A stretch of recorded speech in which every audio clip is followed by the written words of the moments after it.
आज हमने बनाया भैया दूज।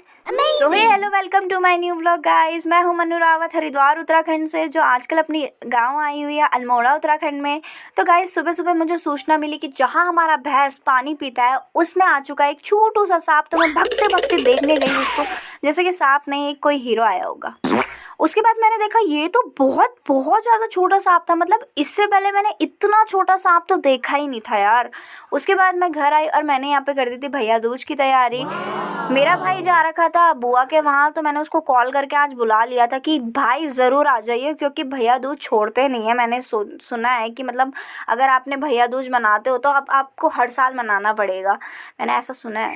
उसके बाद मैंने इनको मतलब टिक्का विक्का कर दिया था, गोला वगैरह दे दिया था। इन्होंने भी मुझे पैसे वगैरह दे दिए थे, इतने दे दिए थे कि मैं आपको बता भी नहीं सकती ना दिखा सकती हूँ, इसलिए मैंने इस क्लिप्स जोड़ी नहीं उसमें। तो गाइज आज के लिए सिर्फ इतना ही, मिलते हैं कल, तब तक के लिए बाय बाय।